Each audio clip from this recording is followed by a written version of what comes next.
मिळालेल्या माहितीनुसार 14 वर्षीय अल्पवयीन मुलगी शाळेत शिक्षण घेत असताना तिची ओळख एका व्यक्तीसोबत सोशल मीडिया प्लॅटफॉर्मच्या इंस्टाग्रामवरून झाली. सुरुवातीला मुलीने त्या व्यक्तीला प्रतिसाद देण्यास नकार दिला होता. मात्र आरोपीने वारंवार संपर्क साधत तिच्यावर दबाव टाकला आणि संवाद सुरू ठेवला. यानंतर आरोपीने मुलीला भेटण्यासाठी प्रवृत्त केले. 2 वेळा भेट झाल्यानंतर आरोपीने संधी साधत मुलीवर जबरदस्तीने अत्याचार केल्याचा आरोप आहे. ही घटना समोर आल्यानंतर मुलीच्या कुटुंबियांनी तात्काळ पोलिसांकडे धाव घेतली. पोलिसांनी गुन्हा दाखल करून आरोपी विरुद्ध कठोर कारवाई सुरू केली आहे. प्राथमिक माहितीनुसार आरोपी हा मजुरी करणारा असून त्याच्यावर यापूर्वीही गुन्ह्यांची नोंद असल्याची माहिती समोर येते. सध्या पीडित मुलीवर वैद्यकीय उपचार सुरू असून तिची प्रकृती स्थिर असल्याचे सांगण्यात आले. या घटनेमुळे पुन्हा एकदा सोशल मीडियाचा वापर करताना सावधगिरी बाळगण्याची गरज अधोरेखित झाली आहे. पालकांनी आपल्या मुलांवर लक्ष ठेवणे आणि त्यांना योग्य मार्गदर्शन करणे अत्यंत गरजेचे आहे. यातील जी पीडित आहे ती अल्पवयीन आहे, 14 वर्षांची.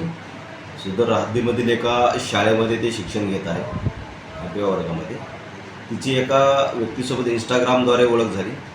इंस्टाग्राममधून त्यांनी एकमेकाशी चॅटिंग करण्यास सुरुवात केली. या दरम्यान जो इंस्टाग्रामवरील व्यक्ती होता त्याने तिला उकसावून तिच्यासोबत भेटण्यासाठी आणि तिच्यासोबत बाकीच्या गोष्टींची मागणी करत तिच्यासोबत वारंवार चॅटिंग केली. त्यांनी सुरुवातीला मुलीने नकार दिला, परंतु इंस्टाग्रामवरील पुढील व्यक्तीने वारंवार तिला प्रोत्साहन दिल्याने ती ज्यावेळेस शाळेत आली होती सकाळी मागच्या आठवड्यामध्ये दिनांक 28 आणि त्याच्या अगोदर 17 तारखेला अशा 2 वेळा तिने त्याच्यासोबत भेट घेतलेली आहे. तर सुरुवातीला शाळेत आल्यानंतर तिने शाळेत न जाता त्या मुलासोबत ती टेकादार पोलीस स्टेशनच्या हद्दीमध्ये एका हॉटेलमध्ये तिला घेऊन गेलेला आहे. ते शाळेचा ड्रेस हद्दीमध्येच एका सुलभ शौचालय या ठिकाणी बदलला आणि खाजगी कपडे घालून ती त्या हॉटेलमध्ये गेलेली आहे. त्या हॉटेलमध्ये गेल्यानंतर त्या व्यक्तीने तिच्यावरती शारीरिक अत्याचार केलेले आहेत. यातील मुलगी शाळेत गैरहजर असल्याने तिच्या ज्यावेळेस पालकांना शाळेकडून माहिती मिळाली त्यानंतर त्यांनी त्याबाबत विचारपूस केली असता सदरची घटना उघडकीस आलेली आहे.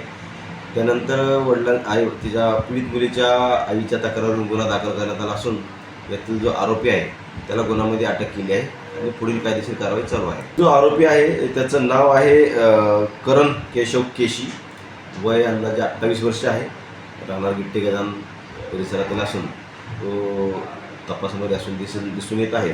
तो टाईल्स फिटिंगचे मजुरीने काम करतो आणि त्याचं क्राईम रेकॉर्ड पाहिला असता त्याच्यावर त्याचा कुठला पहिला गुन्हा दाखल झाला आपण